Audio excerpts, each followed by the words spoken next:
I'm Rita Carney, and like many of you close to my age, and especially our children, Elbert Zoeller was the only minister that we knew at St. Paul's for many years. I first met Pastor Zoeller in 1973, shortly after I had moved into the village of Hilton with my children. And this was shortly after he had become the new minister at St. Paul's. He became an integral part of our lives.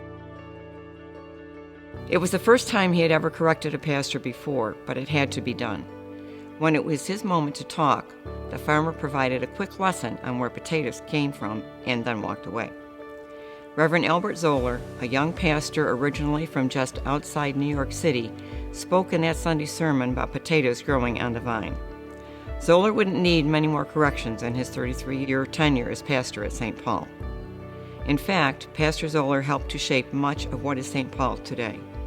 He was a special part of a blessed fraternity of St. Paul pastors. In more than 120 years, St. Paul has had only 8 pastors. That's pretty amazing when you consider that the average tenure of a minister is about 3.5 years.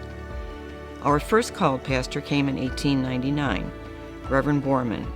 He served St. Paul for 3 years before passing the torch to Pastor Oldock, who had the longest St. Paul tenure at 40 years. Reverend Oldock's ministry was blessed with the adding of many members, and he guided St. Paul as we joined the Lutheran Church Missouri Synod.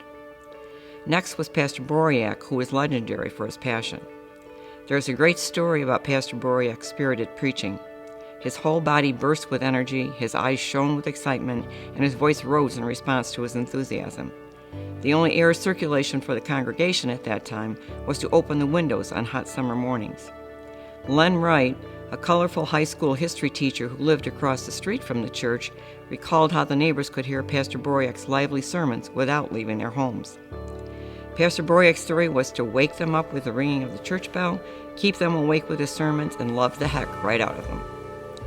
In December of 1948, they called our fourth full-time pastor, Pastor Ted Kuhlmeier.